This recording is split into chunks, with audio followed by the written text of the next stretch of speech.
I'm really excited to give this talk. It's a culmination of a lot for me. So yeah, I'm Chris. If you want to get a hold of me after this, you can find me at Life Outside the Maze. Email me, it comes right to me. I always respond. And this talk is called The Most Important Thing. So I grew up in a small town in Minnesota with just a couple hundred people. And when I was a kid, I wanted to be either an archaeologist, a chef, an inventor, or a scuba diver that finds sunken treasure. And when I got a little bit older and went to college, the only one that kind of had a major that looked like any of these was mechanical engineering. So kind of like inventor. I live in Colorado with my wife and 2 kids, and I claimed my 4 years ago. Oh yeah, I have this thing. I'm going to share a little bit about my story today, and along the way I hope to share some things I've learned about happiness, success, and wealth. Share some of my post-FI adventures that Carl alluded to, and then talk about what I've learned about the stories we tell ourselves and the most important thing. So my dad, when I was about 10 years old, talked to me about compound interest. I was lucky that I had a father who was pretty financially savvy. And he told me that if you save $10 a day and invest it at a 7% annual return, in 100 years you'll have $50 million. And it blew my mind, right? And it turns out that's kind of the crux of the FI path, right? Is getting ahead of that compound interest curve. And so you try to maximize your income, minimize your spend, take the surplus between those two and invest it. And then when you're at a point where you can live off of that, you're FI, right? And so I'm going to kind of talk through each of these points and how they played out in my life. Starting with raising income. So when I graduated from college, my wife and I moved out to Denver, and it was the early 2000s. It was right after that tech crash, and we're both in tech. And 11,000 workers had been laid off. And so it took us about 6 months to find jobs. And we were down to less than $1,000 that we had. And we didn't know, we didn't have enough to make rent that next month. And so when we did finally get jobs, I didn't want to feel that powerlessness again. And I didn't know about FI yet. I didn't know it was a thing, but I knew I wanted to get ahead. And so I worked like crazy. And I did everything I could. I said yes to everything. And so yes, I'll be on that special committee. Yes, I'll take on that project. Yes, I'd like to try managing people. And my career kind of went from engineer, and then I was designing new products, medical devices mainly. And I wanted to have a say over what I designed. And so I went into management, but still you were beholden to a board. And so I eventually made the jump to entrepreneur and did a bunch of startups. Over the first 9 years of working, I tripled my income, which really jump-started our FI path. And the lesson I'll share from this is that being 5 to 10% better, it compounds into extraordinary results. And so if I'm putting together a budget and it's 5% more accurate, and a schedule and it's 10% more accurate, if my team communicates 5% better, every day we're getting slightly ahead someone who's running slightly less efficient. And so money isn't the only thing that compounds. Same time I was doing this, every day after work, well, not every day, but many days after work, I had an extra set of clothes in my trunk, old pair of jeans and a t-shirt, and I'd take off my khakis and my ridiculous button down, and I'd put that on and I'd go work on my rental properties. And at first I had a boss who was really interested in this stuff, and he asked me, how's it going? And I said, it's kind of like digging in the dirt for pennies. It was rough, trying to get this thing going. And I know it sounds cheesy, but eventually over time, a money tree grows. I got these properties cash flowing, and then all you got to do is water it, and it bears fruit. And so again, compounding in another way. On the spend less side of things, I've always been naturally frugal. It's just, I don't know, it's something about myself. In college, I paid $120 for rent. It was about a fifth of what my friends paid. And I biked to school year-round in Minnesota. Got hit by a car twice, but no severe damage. And back then, we didn't spend money for happiness. We would spend money on like cheap beer and have good conversations. So when we started earning, I just tried to keep those habits up as long as I could. Cutting back on the big three, the top three expenses for your average household: housing, cars, and food.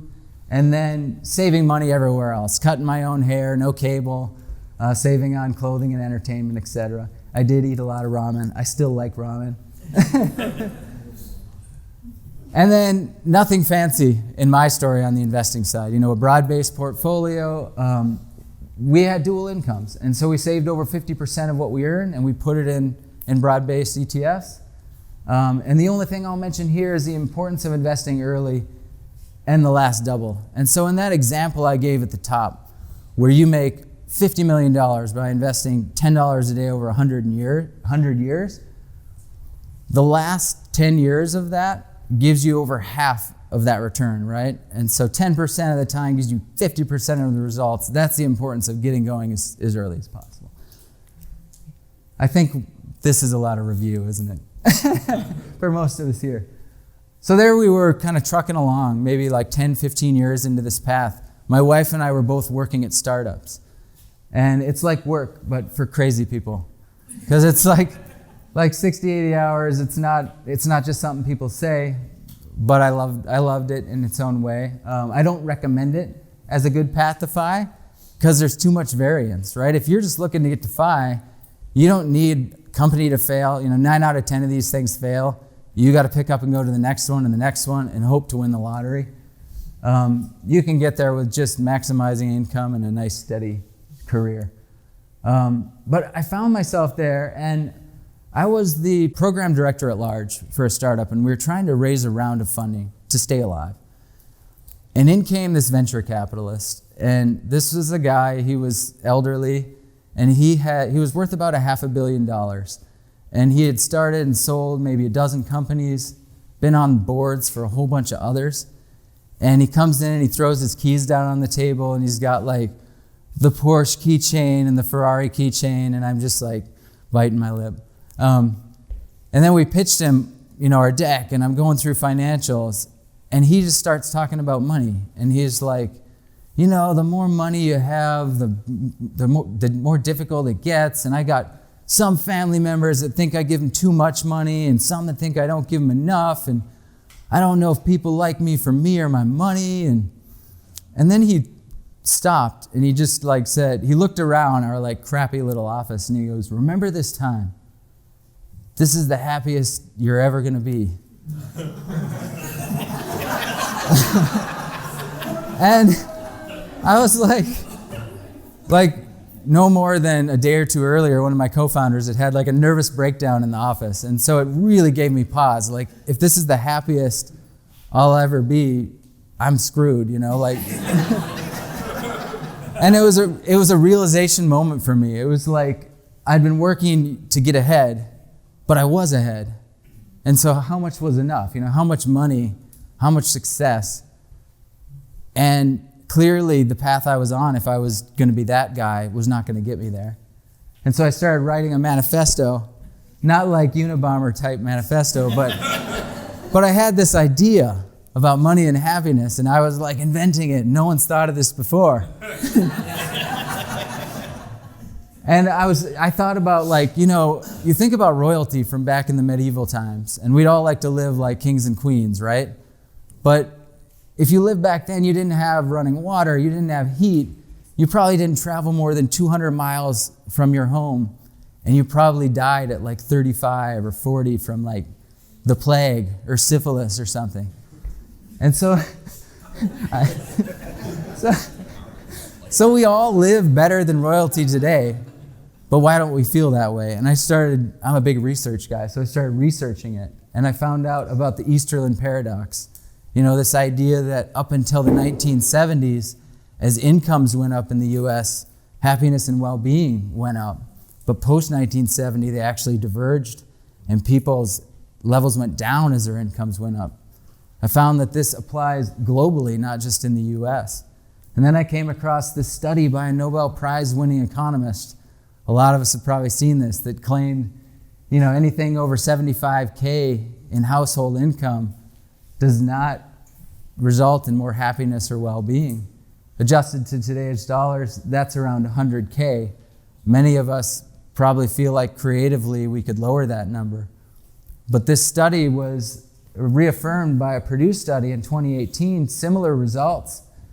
But actually they showed that at those higher income levels, there was a drop in happiness. And so why is that, right? And then I came across a number of studies about lottery winners showing that they're not any happier than prior to when they won the lottery, and that accident victims actually aren't any less happy maybe 6 months afterward as well. And why is that? We all in this room know, like, it's hedonic adaptation and then a lack of appreciation for the things that used to give you joy. And so if you used to have a Pop-Tart for breakfast and that made you happy, and now you start eating Fancy Locks bagels, within a couple months, you're going to get the same amount of joy from that bagel as you got from the Pop-Tart. And moreover, now you might not even enjoy the Pop-Tart. And the thing that was really kind of like the sealed the deal for me, and I thought back to that VC, is this study out of Boston College where they surveyed all these ultra high net worth individuals, average $78 million net worth, and all of them said, I don't feel financially secure. On average, I need 25% more. And that's just like, it's ludicrous, right? And so clearly, changing the story you tell yourself is the only way to have enough. And so I had this manifesto, right? I had discovered this. And then, of course, I found out. I went online, started Googling, and it turns out like less than 60 miles from where I live is like this guy named Mr. 1500 and this other guy, Mr. Money Mustache. And I'm not special, and that's great news because now I have a lot of people. And so I reached out, and Carl's the first person I met up with in this community. And we arrived at a brewery, and he pulled up in a junky car, just like my junky car. And we both ordered the exact same beer. And then the bill came, and I whipped out my Costco credit card, and he whipped out the same Costco credit card. I was like, oh my God. And so I found the FI community. I learned about the 4% rule. I found out I'm actually there. I'm comfortably FI. And I started thinking about this transition. But I knew from earlier in my career when I was winding down a previous startup, I tried to take a break from work. And I kept kind of erratic sleeping hours. I would drink some beers during the middle of the week. Maybe I'd watch TV at like noon. And it didn't work. I got depressed and I immediately had to run back to something, And so I knew that if I was going to do this, I would need to build some structure. And I came up with a daily plan, what I would do every day, sort of calendar type thing. I came up with a list of adventures. I don't call it a bucket list because you don't want to wait till you're like going to kick the bucket, right? And came up with the habits that I would need and started thinking about life design. Like what's some prototypes, as a guy who spent his career in product development, how can I prototype things in my life that might make it better? I talked to my wife about this, and she believed the numbers, believed we were FI, but she kept working for reasons beyond money, and I decided to make the jump. And then I took my victory lap, and I got a Lambo for an hour with a Groupon. This is actually my car. It's a 2006 Accord. I still drive it. So I don't spend money on like expensive things, but remember the childhood dreams I talked about at the beginning of this, and some of them Carl mentioned. I went diving for treasure right here in Florida, actually, along the Treasure Coast. An active salvage project of the 1715 Treasure Fleet. This is me diving the 1733 fleet. That's a cannon. I went digging for dinosaurs.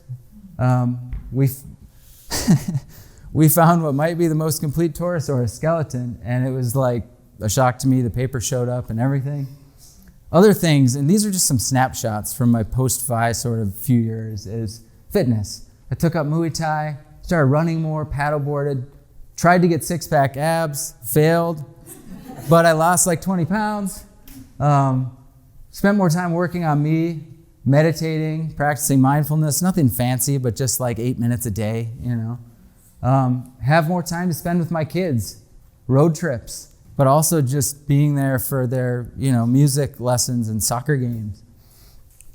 Ran some life experiments.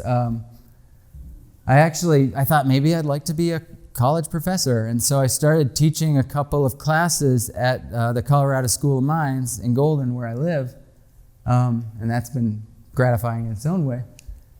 And then I've been involved in this FI community. I make zero money. I've never tried to, but I blog at this Life Outside the Maze, and it's what's brought me here today, so it's been really, really gratifying. Getting outside a lot, especially during the pandemic. Creating, as Carl alluded to, I actually got to record. My mom, who's 77, took up poetry, and we took one of her songs and we released it on all the streaming platforms. That was super fun. I wrote a screenplay. I've been able to travel to a whole bunch of fun places. And what I've learned through all these is the research is right. You get more happiness return on investment with experiences than things. You get it when you're planning them. It brings a giant smile to my face when I'm doing them. And then those memories, that's like the compound interest. It continues to yield every time I think about it. And what I'll say to the FI community is all of us on the path, it takes a lot of discipline and process, right? But routine is that discipline. Exploration is growth. And when you're not working at some point, there's no incentive for you to get out there and do stuff. And so I think it's really important to keep this desire for exploration. Most of these adventures have been cheaper than I thought, and I've found that it's really been more about intention and space to make them happen than money.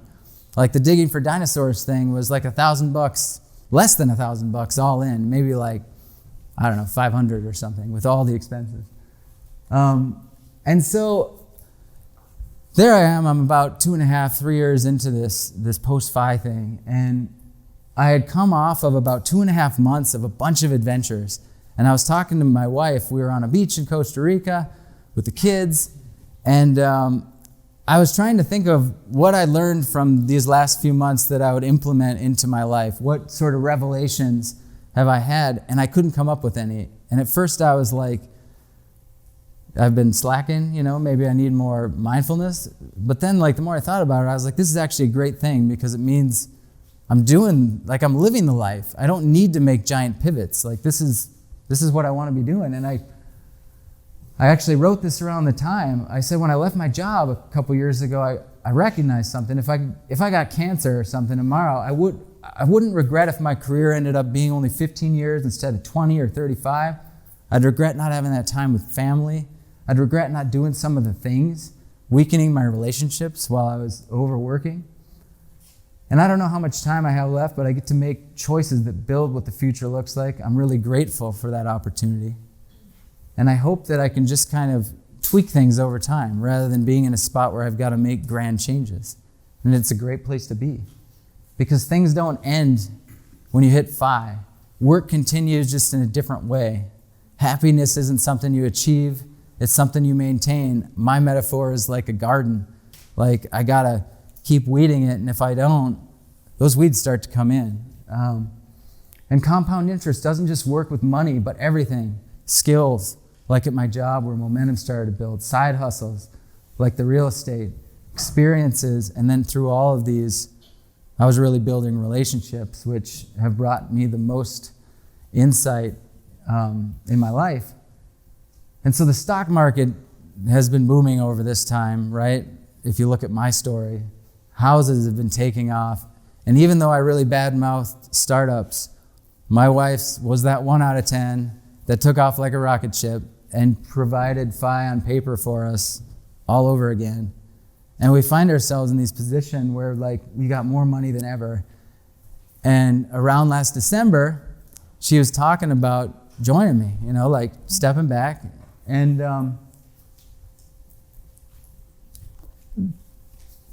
then last Christmas, I found out I had testicular cancer. And when I was in surgery, I found out it had metastasized into my abdomen. And I didn't know the odds of beating it.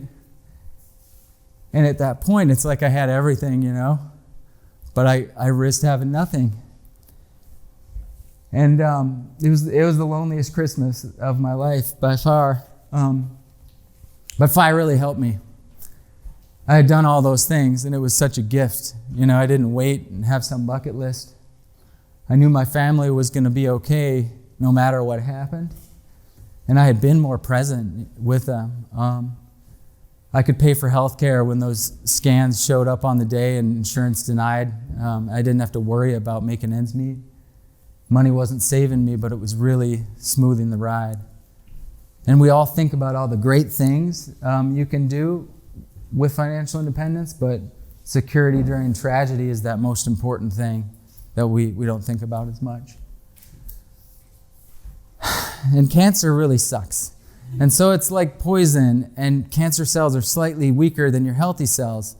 So kills the cancer cells and doesn't kill you, but just slightly doesn't kill you.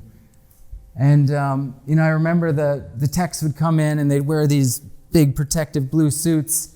If I peed and it splashed up on the seat, I know this is graphic, and one of my family members were to get that on their skin, it could burn them, and so I had to use my own bathroom. It was constant nausea, waiting 4 hours for the next pill, like looking at the clock, general zombie-like state. I couldn't walk a city block without wheezing, a lot of horrible stuff. But toward the end of it, my chances of success went up to like 95% plus, and I looked, I was the lucky one in the cancer ward. There was like someone with pancreatic cancer on my right, a woman with lung cancer on my left. I'm mixing those up. When I got out of cancer, when I finished the chemo, I met up with actually Leaf, the physician on fire, at a happy hour, and he called me a cancer survivor. And I felt like an imposter because I felt like I had this easy road compared to so many. And what I learned from this, from going through cancer, is that PTSD is not really a D at all. We're all products of the cumulative trauma in our lives. If you had some parent that told you you were not good enough, that's trauma as well. And Phi is a simple playbook, but it's hard to execute. And we all have stories that we tell ourselves along the way when we slip up, when you have an unforeseen expense and it sets you back. The stories matter. They become your reality over time. I think of young me, at like 10 years old, thinking of diving for sunken treasure. Or I think of me when I started working, just wanting to get ahead. And really today, this talk is just as much for me as all of you, because I could tell myself that I got unlucky by getting cancer, or I could tell myself that I'm lucky to have another shot. I could tell myself that I have 4 more years of scans and it could come back. I'm just in remission. Or I could tell myself that I'm healthy and I need to live my life. The truth is that none of us knows how much time we have, right? It's the other currency that only flows one way, away. And so we're all in the right spot at this camp.